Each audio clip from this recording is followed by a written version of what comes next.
Hello everyone, welcome to Sonal's kitchen.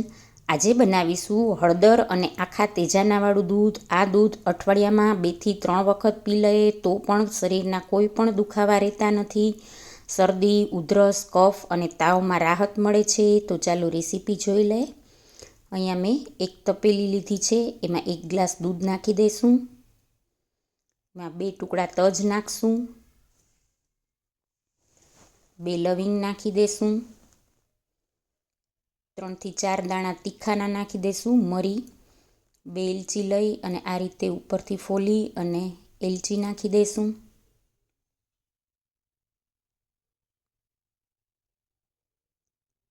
આ રીતે આખા તેજાના જ નાખવાના છે. અડધી ચમચી હળદર નાખી દઈશું.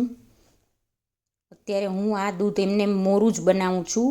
એમાં સાકર નાખવી હોય તો 1 થી 2 દાણા સાકર પણ નાખી શકાય.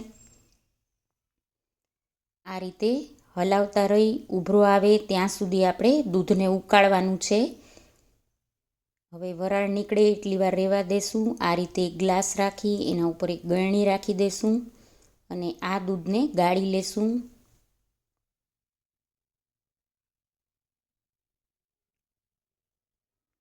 આ દૂધ 12 મહિના પી શકાય છે. ખૂબ જ હેલ્ધી છે. નાનાથી લઈ મોટા સુધી બધા જ પી શકે છે. આ દૂધ પીએ તો સાંધાના દુખાવામાં રાહત મળે, કફ શરદીમાં રાહત મળે. આ દૂધ હુંફાળું જ પીવાનું. આ દૂધ ગર્ભવતી સ્ત્રી પણ પી શકે અને સાવ નાનું બાળક હોય એને 1 થી 2 ચમચી આ દૂધ આપી શકાય.